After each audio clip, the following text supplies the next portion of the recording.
LeBron James is facing a reality every great athlete hopes to postpone. His body is barking louder than the headlines. The Lakers announced he'll miss the start of the 2025-26 season with sciatica on his right side and will be reevaluated in roughly 3 to 4 weeks. That timeline puts his return no earlier than early November and guarantees he'll miss at least the opener. Reuters. That medical fact is the spark for Kendrick Perkins' blunt take. Perk publicly urged LeBron to treat this season as his last, not because LeBron can't still play, but because accumulated wear and tear and recurring injuries are real, visible signals that retirement is no longer a theoretical choice, but a practical conversation. At the end of the season, I feel like this should be LeBron's last season, Perkins said, arguing that the 40-year-old has earned the right to walk away on his terms. Clutch points. Put the injury and the advice next to the numbers. Even at 40, LeBron was enormously productive last year, roughly 24 points, 8 assists, and nearly 8 rebounds per night, and he still made all NBA lists. Those stats explain why retirement talk feels premature to some. Longevity has been his unmatched edge, not just accumulating milestones, but doing useful, high-level stuff late into a career few in basketball history have matched. The sciatica diagnosis doesn't erase that, it complicates it. Reuters, here's the nuance most takes skip. There's a difference between being able to play and being able to sustain the grind. Sciatica, nerve irritation that can sap explosiveness, lateral quickness, and the ability to absorb contact, is exactly the kind of ailment that amplifies the season-long management problem for aging stars.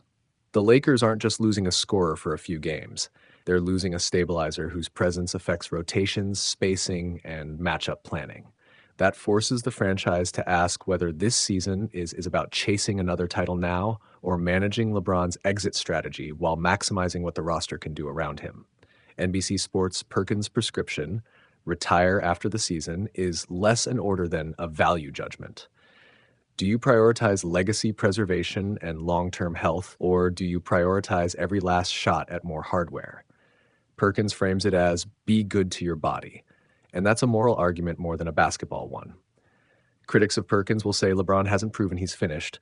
Defenders will point to last season's All-NBA credentials as proof that he can still contribute at an elite level. Both sides are defensible because the question is subjective. Peak versus longevity, production versus preservation. Clutch points. What the Lakers have to decide now is practical and immediate. Coach J.J. Redick and the front office must plan rotations, manage load for Anthony Davis and DeAndre Ayton, and decide how aggressively to chase midseason roster upgrades if LeBron's availability is limited. There's also the marketing and PR side, ticket sales, marquee matchups, and how the club communicates timelines to fans and media without fueling panic. The team's approach will reveal whether they treat LeBron's absence as a short-term blip or the start of a transition year. ESPN.com. For LeBron personally, the calculus is private and complicated: family, long-term health, legacy, and the itch to keep competing. Public calls for retirement from former teammates or talking head colleagues add pressure, but don't change the medical facts. The sensible path is already visible. Treat recovery as the priority, reevaluate honestly in weeks, and let performance and pain be the deciding data points. If he returns and moves like last season's All-NBA LeBron, the argument for one more run gains strength. If the nerve irritation lingers or recurs, Perkins' end-of-season suggestion will look prescient.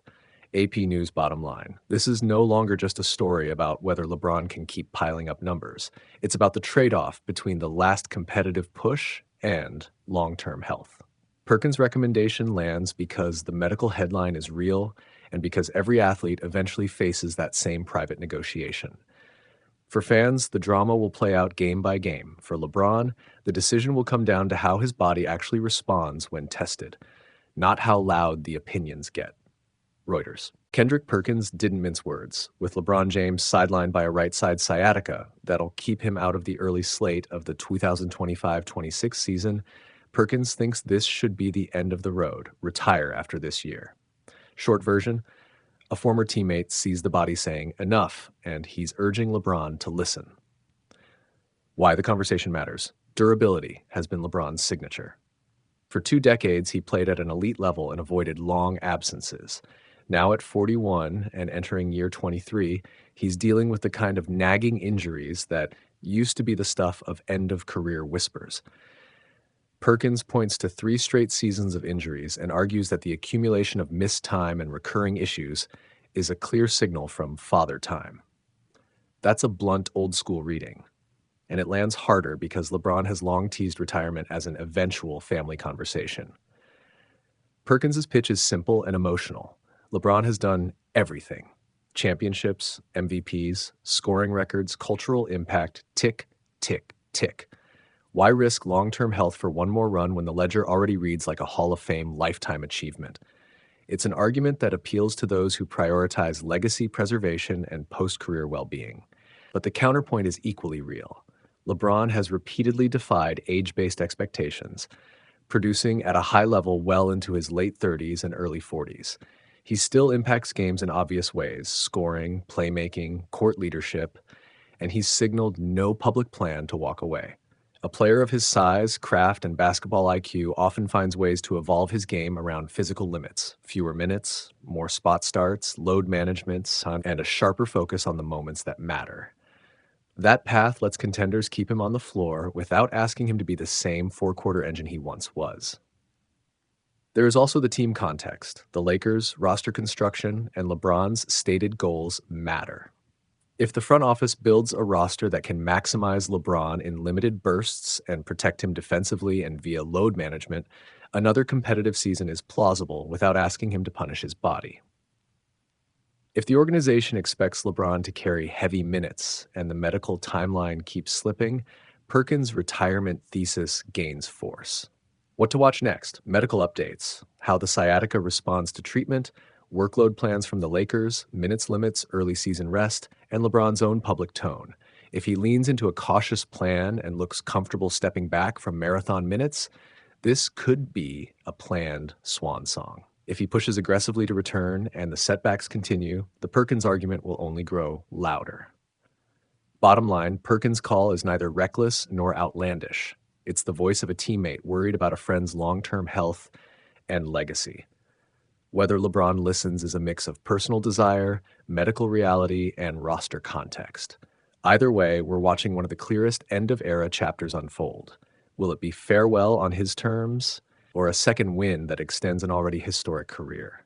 LeBron James is facing a reality every great athlete hopes to postpone. His body is barking louder than the headlines.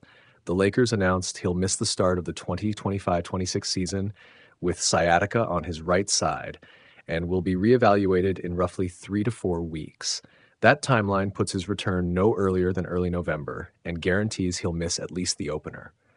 Reuters. That medical fact is the spark for Kendrick Perkins.